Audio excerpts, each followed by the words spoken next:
নমস্কার সকলকে, Bengali sports ব্লগের নতুন একটি ভিডিওতে welcome. Definitely super cup final পেরিয়ে গেছে দুদিন আগেই, এবং মাঝখানে আরও দুদিন চলে গেছে। আজকে 10 তারিখ, 10ই ডিসেম্বর, এবং কারেন্ট সিচুয়েশান অনেক রকম, অনেক বক্তব্য, অনেক কিছুই ঘটেছে এই দুদিন ধরে। সেগুলোকে প্রত্যেকটাকে ভালো করে অবজার্ভ করার পর আজকের এই ভিডিওটি বানাচ্ছি। এবং অবশ্যই এই ভিডিওতে কিন্তু আমরা ইন্ডিয়ান সুপার লিগ বা ভারতীয় ফুটবলের, ক্লাব ফুটবলের ভবিষ্যৎ নিয়ে ডিটেলে আলোচনা করবো, এবং আমার কি মনে হচ্ছে, আমার কি ইনপুটস রয়েছে এবং আমার কাছে কি ইনফরমেশান রয়েছে, পুরোটাই এই ভিডিওতে আপনাদের সকলের সাথে শেয়ার করবো। প্রথমেই ডেফিনেটলি আমরা সুপার কাপ নিয়ে শুরু করব।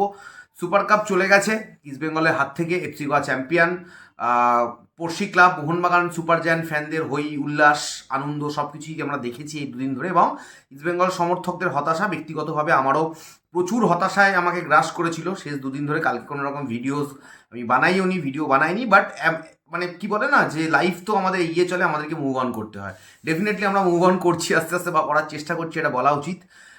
দেখো, এই মুহূর্তে যদি আমরা কারেন্ট সিচুয়েশন নিয়ে বলি, অনেক রকম দেখলাম, স্ট্রাইকার নিয়ে অনেক কথাবার্তা হয়েছে, হিরোসি ইবোসুকিকে নিয়ে আমরা অনেক কথাবার্তা বলেছি। আমি আমার লাস্ট ভিডিওতে আলোচনা করেছিলাম যে ডেফিনেটলি হিরোসি ইবোসুকির যে performance, which is not quite up to the mark, but তারপরে বেশ কিছু ফুটবল সমর্থক রয়েছে বা ইস্টবেঙ্গল সমর্থক রয়েছে, তারা অনেকেই বলছে যে হিরোসি ইবোসুকির যদি প্রিভিয়াস পারফরমেন্স দেখি আমরা, জে লিগ, এ লিগ বা পৃথিবীর বিভিন্ন জায়গা যেখানে খেলেছে, সে কিন্তু খুব একটা খারাপ পারফরমেন্স তার নয়। আমার যেটা প্রথম বক্তব্য হচ্ছে, J league, A league or any other league, যে লিগেই সে খেলে আসুক না কেন, I am talking about Hiroshi Ibusuki, the Japanese striker, মানে সেটা কি কোনো রকমভাবে কোনো সেন্স করে, বা কি সেন্স করে? আজকে ইস্টবেঙ্গল জার্সিতে হিরোসি ইবোসুকির পারফরমেন্সটা কি? জিরো। জিরো। একটা একটা মানে ক্লিয়ার গোল স্কোরিং অপরচুনিটি যখন ক্রিয়েট হচ্ছে, সেইখান থেকে বলটা হেড করে জালে ঢোকাতে পারে না যে স্ট্রাইকারের কোনো রকম উইঙ্গারদের সাথে লিঙ্ক আপ নেই, নাম্বার 10-এর সাথে কোনো রকম লিঙ্ক আপ করতে পারে না, মিডফিল্ডে এসে বল ক্রিয়েট করতে পারে না, 1:1 ড্রিবিল করতে পারে না, যারা হেডিং ভালো না, কি তার মানে তার থেকে আমরা কি এক্সপেক্ট করবো? কি এক্সপেক্ট করি আমরা? আমরা একটা স্ট্রাইকার থেকে গোল এক্সপেক্ট করি, গোল আমরা পাইনি। আমাদের টুর্নামেন্ট সময় দিতে হবে, ভাই, সময় দেওয়া যাবে না। কত সময় দেবে তুমি একটা স্ট্রাইকারকে? তুমি কত সময় দেবে? সময় কাকে দেওয়া যায় জানো? যার মধ্যে মনে হয় এবিলিটি আছে। হামিদা হাদাদকে সময় দেওয়া যেতে পারে। হামিদা হাদাদকে আউটস্ট্যান্ডিং কিছু করেছে এখন অব্দি না, একটা স্ট্যান্ডার্ড পারফরমেন্স করেছে বা একটা অ্যাভারেজ পারফরমেন্স করেছে এখন অব্দি হামিদা হাদাদ। হামিদকে সময় দেওয়া যেতে পারে। হামিদ খেটে খেলে, ওর খেলার ইচ্ছে রয়েছে, হামিদকে সময় দেওয়া যেতে পারে। হিরোসি ইবোসুকিকে সময় দেওয়া যেতে পারে না।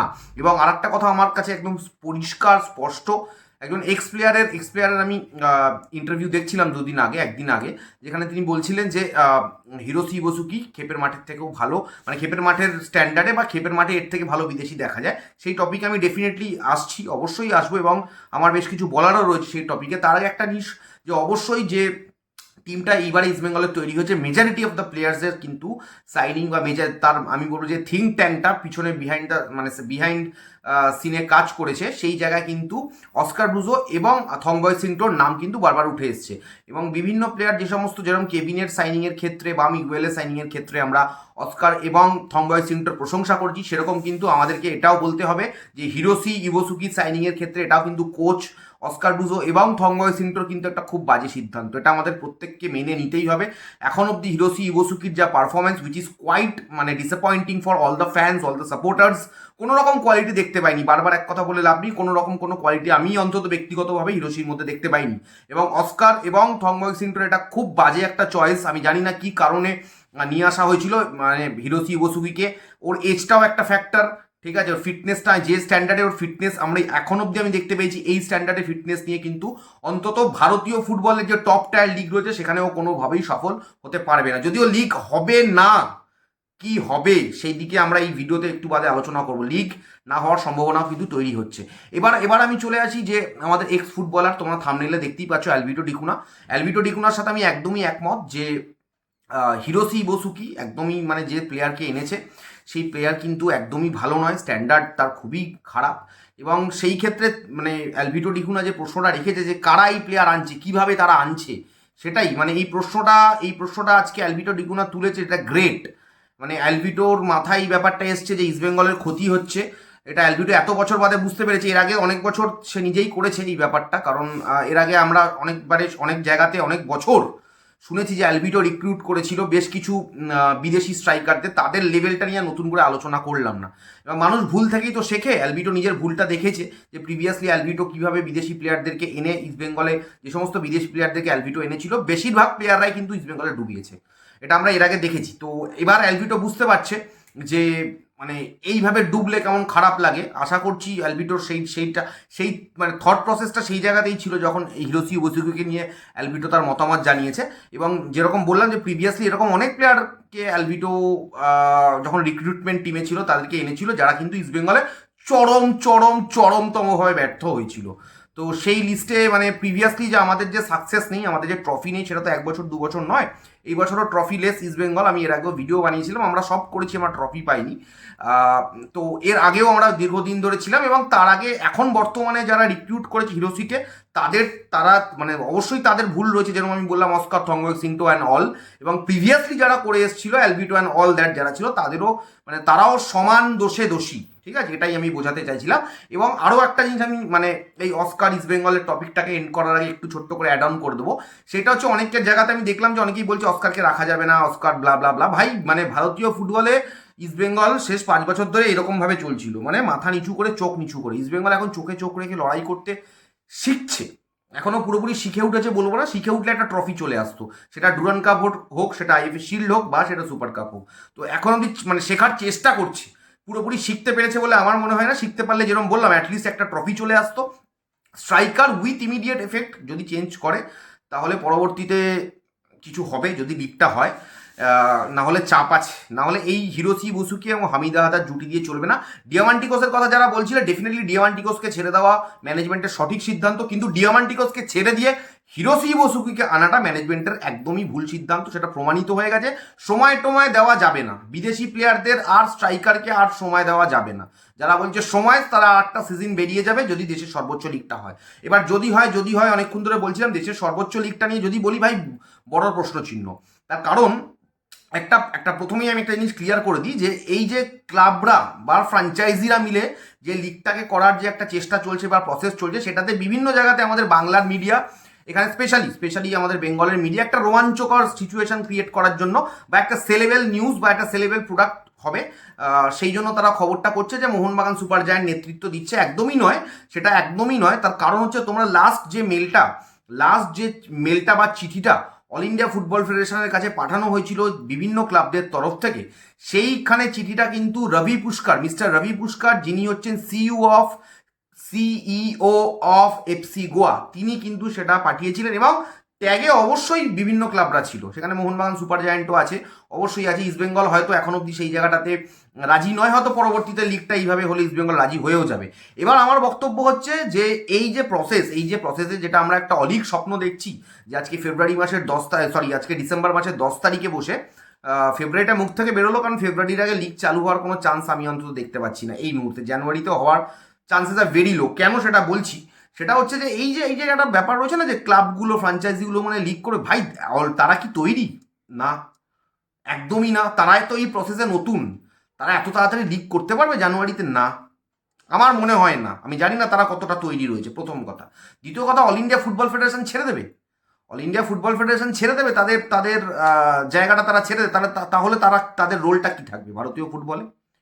তাহলে তাদের রোলটা কি থাকবে? মিস্টার কল্যাণ চৌবে যে কতটা সাকসেসফুল মানে অ্যাজ এ প্রেসিডেন্ট, সেটা প্রত্যেকেই জানে। আগদিন অল ইন্ডিয়া ফুটবল ফেডারেশনের তরফ থেকে উনি যখন সুপার কাপে মানে এসছিলেন, ট্রফি দিলেন, মানে আমার কমেন্ট বক্স বলে দিচ্ছিল ওনার রেপুটেশন ভারতীয় ফুটবলে কি। আমি কিছু বলবো না, আমার কমেন্ট বক্স, সেই সময় তো আমি লাইভ স্ট্রিমে ছিলাম সুপার কাপ ফাইনালে, আমার কমেন্ট বক্স বলে দিচ্ছিল ওনার রেপুটেশন কি, এবং সবাই ওনাকে বিভিন্ন নামে ডাকছিলেন। যাই হোক, তো অল ইন্ডিয়া ফুটবল ফেডারেশন কি ছেড়ে দেবে? আমার মনে হয় না। এই রক্ত পিপাসু যাদের অগাস্ট মাস অব্দি যারা বসে রয়েছেন, তারা ভাই ছেড়ে দেবে না।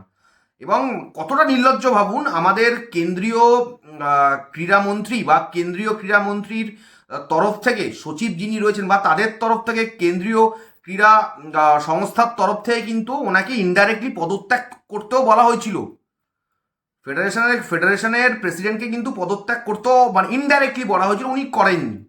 তার কারণটা আমরা অনেকেই জানি। সামনের বছর বিশ্বকাপ রয়েছে ইউএসএ, মেক্সিকো এবং ক্যানাডাতে, এবং তোমরা নিশ্চয়ই জানো যে সমস্ত দেশ ফিফার আন্ডারে নথিভুক্ত রয়েছে, ফুটবল খেলে যারা, তাদের দেশের যারা প্রেসিডেন্ট রয়েছেন, যারা ফুটবলটাকে রান করেন, হেড অফ ফুটবল যারা রয়েছেন, সেই তারা কিন্তু খাওয়া দাওয়া, ঘোরা, ম্যাচের টিকিট সব কিছু ফ্রি।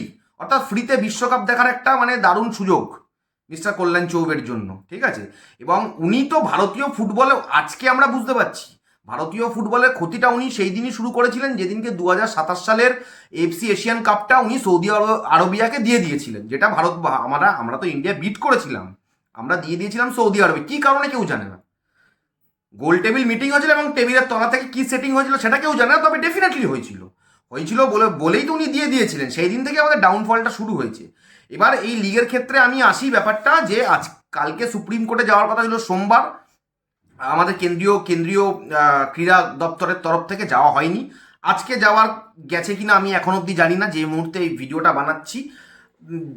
অ্যাকচুয়ালি ভারতীয় ফুটবল হচ্ছে একটা মানে কি বলুন তো নন প্রফিটিং একটা জায়গা, যেখানে প্রফিট নেই, এবং এখানে কেন্দ্রীয় সংস্থা কেন্দ্রীয় সরকার কতটা ইন্টারেস্ট অ্যাকচুয়ালি দেখাচ্ছে আমি জানি না। কেন্দ্রীয় সরকারের তরফ থেকে যে বলা হচ্ছে বা কেন্দ্রীয় সরকারের তরফ থেকে যে বলা হতে পারে, বলা হচ্ছে বলবো না, বলা হতে পারে যে এই ক্লাবগুলো মিলে করবে লিগটা, সেইটা কত দ্রুত তারা করতে পারবে, কারণ অ্যাকচুয়ালি কি তারা রেডি নয়। অল ইন্ডিয়া ফুটবল ফেডারেশন কি ছেড়ে দেবে আমি জানি না, তারা ছেড়ে দেবে কিনা, কারণ as per the constitution of all India football federation এখন কিন্তু লিগের মালিক কিন্তু তারাই, এবং 8 তারিখ অবধি ছিল হচ্ছে এফএসডিএল এর সাথে চুক্তি, আর সেই চুক্তি কিন্তু ভেঙে গেছে। তারা কি ছেড়ে দেবে জানি না। এবং ক্লাবগুলোর একটাই বক্তব্য, ক্লাবগুলো অল ইন্ডিয়া ফুটবল ফেডারেশনকে জানিয়েছিল যে ভাই আমরা লং টার্মে জানতে চাই, আমরা লং টার্মে কী হবে সেটা জানতে চাই, কিন্তু তা জানাতে ব্যর্থ, কারণ তাদের মানে আমাদের কেন্দ্রীয় সরকার এর একটাই কথা ছিল যে ভাই এইবারে কোনো রকমের লিগটাকে করে দাও। কেন্দ্রীয় সরকার কিন্তু লং টার্মে এখন অবধি কোনো রকম কোনো সলিউশন দিতে কিন্তু ব্যর্থ, দিতে পারেনি। এটা কিন্তু মানে কেন্দ্রীয় সরকারের তরফ থেকে যতটুকু মিটিং হয়েছে বা আশ্বাস দিতে তারা ব্যর্থ। আমাদের যারা ভারতীয় ফুটবল লাভার রয়েছে তারা কিন্তু কোনো রকম আশ্বস্ত করতে পারেনি যে আগামী 10 বছর আগামী 15 বছরে কীভাবে চলবে। এই 4 মাস 5 মাসে একটা গোজামিল দিয়ে একটা লিগ করে দেওয়ার চেষ্টা তারা এখনও করছে। কিন্তু ক্লাবগুলো যেটা এই জায়গাতে বলছে, ক্লাবগুলো একদম ঠিক বলছে, ক্লাবগুলো বলছে এইবারে লিগ হোক, তারা খেলবে, ক্লাব জোট যেটা বলছে, কিন্তু পরবর্তীতে আমরা আগের নেক্সট 10 ইয়ার্সের রোড ম্যাপ কী হবে। এবং এটা কিন্তু শুধু ক্লাবগুলোর বক্তব্য নয়, যারা ইনভেস্টার রয়েছে বা যারা ইনভেস্ট করতে চাইছে তাদেরও বক্তব্য। কারণ অ্যাজ পার আমি যদি ক্যালকুলেশনস দেখি, এখন থেকে আজকে যদি 2025 থেকে আরও যদি আমরা 5-10 বছর দেখি, এই আইএসএল বা ভারতবর্ষের সর্বোচ্চ লিগ কম করে 10 বছর আরও লসে রান করবে, তারপর থেকে হয়তো সেই প্রফিট দেখতে চাইবো। তো যারা এখন আজকে ইনভেস্ট করবে জেনেই যে আমি লস প্রজেক্টে ইনভেস্ট করছি এবং এই লস প্রজেক্টে আমাকে আরও 10 বছর ইনভেস্ট করতে হবে, আফটার 10 ইয়ার্স মানে আমি সেইখান থেকে হয়তো কিছু আর্ন করতে পারবো বা সেখান থেকে কিছু প্রোগ্রেস হতে পারে, সেখানেও প্রশ্ন চিহ্ন। তো আমি তো চাইবো যারা আজকের দিনে ইনভেস্ট করবে যে তারা লং টার্মে ইনভেস্ট হোক, অবশ্যই সেটাই চাইবো, কিন্তু সেইটার এখন অবধি কোনো সলিউশন কিন্তু দিতে পারেনি। পরিষ্কার কথা, এখানে আমাদের কেন্দ্রীয় সরকারের ইনভলভমেন্টটা কেন হয়েছিল যে এটা কোনো রকমের একটা এইবারে লিগটাকে করে দাও, কিন্তু সেটা কি actual solution? No, this is not the actual solution. Actual solution কি অ্যাটলিস্ট 10 to 15 ইয়ার্সের জন্য আমাদের ভারতীয় ফুটবলের একটা রোড ম্যাপ, যে কোন স্ট্রাকচারে আমরা যাব। এবং সুপ্রিম কোর্টের তরফ থেকে যে ব্যাপারগুলো রয়েছে, রেলিগেশন, প্রমোশন, সেইগুলো নিয়ে অনেকে কথাবার্তা হচ্ছে। অ্যাকচুয়ালি কিন্তু অনেক পার্টি, আমি কোনো ব্যক্তির নাম নেবো না, ইন্ডিভিজুয়ালি অনেকেই একটা মাসিয়া হওয়ার চেষ্টা করেন না ভারতীয় ফুটবলে, আমি এই ফেডারেশন মিস্টার কল্যাণ চৌবে খারাপ করছে, আমি ভালো করব। অ্যাকচুয়ালি তারা কিন্তু কিছু ভালো করতে চাইছে না, সবাই সবার নিজের জায়গাটাকে শক্ত করতে চাইছে। অ্যাকচুয়ালি রেলিগেশন এবং প্রমোশন নিয়ে তুমি আইএসএল এ কথা বলছো এবং তুমি আই লিগে গিয়ে তুমি রেলিগেশন আটকাচ্ছ। তুমি আইএসএল এর রেলিগেশন এবং প্রমোশন হতে চাইছো, তুমি ভারতীয় ফুটবলের উন্নতি চাও, কিন্তু যেহেতু আই লিগে তোমার নিজের টিম রেলিগেট হয়ে যেতে চাইছে, সেইখানে তুমি রেলিগেশন আটকাচ্ছ বা আটকানোর চেষ্টা করছো। আমি কার কথা বলছি তোমরা বুঝতে পারছো, আমি এর থেকে বেশি কিছু বলবো না। ভারতীয় ফুটবলের অ্যাকচুয়ালি ভালো কেউ চাইছে না, সবাই সবার নিজের জায়গা জল মেপে নিচ্ছে এবং সবাই সবার নিজের জায়গাটাকে স্ট্রং করতে চাইছে। This is the current situation. ISL অন্ধকারে কোনো পক্ষই তার জায়গা থেকে সরছে না। আর আইএসএল যদিও হয় এই সিজনে গোজামিল দিয়ে হবে, কারণ লং টার্মে এখন অব্দি কোনো সলিউশন হতে পারে বলে আমার মনে হয় না। ক্লাব জোট নিয়ে সবাই লাফাচ্ছে, ভাই দিস ইজ ইন্ডিয়া, ঠিক আছে। এখানে ভাই কতটা আজকে ডিসেম্বরের 10 তারিখ, কতটা 1 মাসের মধ্যে ক্লাব জোট আইএসএল এর কিছু করতে পারবে বলে আমার মনে হয় না। আমি জানি না, যদি করতে পারে that will be great. League শুরু হওয়াটা যেভাবেই হোক, যে লিডারশিপ দিক যাই হোক, লিগ শুরু হওয়াটা, ফুটবল শুরু হওয়াটা, মাঠে বল করানোটা ইজ ভেরি ইম্পর্টেন্ট। নাহলে কি হবে যে বিভিন্ন টিমের যাদের টিমগুলো রয়েছে সেই টিমের অপারেশনসগুলো বন্ধ হয়ে যাবে। এবং এছাড়া কি হবে, এই যে ইউথ টিমগুলো হয়তো রান করবে। এছাড়া যে এফসি গোয়া সুপার কাপ জিতলো, এফসি গোয়া কি সুপার কাপ জেতার পরে তারা এফসি টুর্নামেন্ট খেলতে পারবে না, কারণ এফসির রেগুলেশনই রয়েছে at least you have to play 27 matches in the season. 27টা ম্যাচ তুমি যদি একটা সিজনে খেলো মিনিমাম, দেন ইউ ক্যান, তুমি তখন খেলতে পারবে। তোমার কন্টিনেন্টাল যে স্পট রয়েছে, যে যার যেটা স্পট সুপার কাপ জিতেছে এফসি গোয়া, খেলতে পারবে। এফসি গোয়া নাহলে খেলতে পারবে না। This is the reality. সে যেই মানে সুপার কাপ জিতেও তারা খেলতে পারবে না, তাদের স্পটটা, ইন্ডিয়ার কোনো স্পটটা থাকবেই না এফসিতে। এই হচ্ছে সিচুয়েশন। এখন অবধি কিছু ক্লিয়ার হয়নি, এই হচ্ছে সিচুয়েশন। আনোয়ার আলী নিয়ে ছোট্ট করে বলে দিই, আনোয়ার আলীর যে অ্যাপিল কমিটি হয়েছে, সেই অ্যাপিল কমিটি ভেঙে চুটে সাফ হয়ে যাবে। নতুন করে অ্যাপিল কমিটি হবে খুব সম্ভবত 20 ডিসেম্বর। তারপরে জানুয়ারির 2026 জানুয়ারিতে হয়তো আনোয়ারের এই যে ট্রান্সফার ডিসপিউট মোহনবাগান থেকে ইস্টবেঙ্গলের, যার মাঝখানে দিল্লি এফসিও জড়িত, যেহেতু দিল্লি এফসির প্লেয়ার ছিল আনোয়ার এবং মোহনবাগান সুপার জায়ান্টের লোনে ছিল, সেখান থেকে একদম ডাইরেক্ট ট্রান্সফার হয়ে গেছে, পার্মানেন্ট ট্রান্সফার হয়ে গেছে ইস্টবেঙ্গলে। তো সেই ডিসপিউটটা খুব সম্ভবত জানুয়ারিতে ক্লিয়ার হবে, তার আগে ক্লিয়ার হওয়ার কোনো চান্সেস আপাতত নেই। এবং at the end of the day যেতে যেতে বলে দিই, কালকে ইন্ডিয়া ভার্সেস পাকিস্তানের খেলা রয়েছে। ইয়েস, ইন্ডিয়া ভার্সেস পাকিস্তান বলতে কি ক্রিকেট ম্যাচ না, ফুটবল ম্যাচ না। ইন্ডিয়ার ক্লাব ইস্টবেঙ্গল এবং পাকিস্তানের ক্লাব করাচি সিটি, তাদের মধ্যে খেলা রয়েছে। এএফসির টুর্নামেন্টে ইস্টবেঙ্গলের মেয়েরা কিন্তু যথেষ্ট আশা জাগিয়েও কিন্তু পারেনি। বাট এই যে সাব কাপের প্রথম ম্যাচে কিন্তু ইস্টবেঙ্গল কিন্তু দুর্দান্ত ভুটানের টিম ট্রান্সপোর্ট ইউনাইটেডকে কিন্তু তারা 4-0 গোলে হারিয়েছে। এবং দ্বিতীয় ম্যাচে কালকে তারা পাকিস্তানের ক্লাব করাচি সিটির এগেনস্টে কালকে নামছে। ইন্ডিয়ান স্ট্যান্ডার্ড টাইম দুপুর 1:45 থেকে খেলা রয়েছে কালকে, এবং একটা দুর্দান্ত ম্যাচ আমরা দেখব। এবং এটা কি টুর্নামেন্ট? সাফ ওমেন্স কাপ, সাফ কাপের যেটা ওমেন্স ক্লাব ওমেন্স কাপ, এটা ঠিক আছে। ফার্স্ট টাইম হচ্ছে কালকে ইন্ডিয়াকে রিপ্রেজেন্ট করছে ওয়ান অ্যান্ড অনলি ইস্টবেঙ্গল। কালকে দুপুরবেলা ডেফিনেটলি আমি লাইভ স্ট্রিমে চলে আসবো। আগের দিন তো আগের ম্যাচটাতে আসিনি, কালকে আসবো অবশ্যই। তোমাদের কি মনে হলো এই ভিডিওটা দেখে? ডেফিনেটলি সব রকম ইস্টবেঙ্গল টপিক নিয়ে, দেশের ফুটবলের টপিক নিয়ে, সব কিছু নিয়ে অবশ্যই কমেন্ট বক্সে জানিও। এখনের মতো সকলকে বলবো, চ্যানেলে যদি নতুন হও দেন ডেফিনেটলি বেঙ্গলি স্পোর্ট ব্লগকে সাবস্ক্রাইব করবে, শেয়ার করবে, আরও মানুষের কাছে ছড়িয়ে দিও। আমরা খুব ক্লোজ আছি 30,000 সাবস্ক্রাইবারের কাছে। সবাই সাবস্ক্রাইব করো যাতে দ্রুত এই বছরের মধ্যেই আমরা 30,000 সাবস্ক্রাইবার কমপ্লিট করতে পারি। থ্যাংক ইউ সো মাচ, সবাই ভালো থেকো। দেখা হবে খুব তাড়াতাড়ি নতুন একটা ভিডিওতে। এখনের মতো সকলকে টাটা।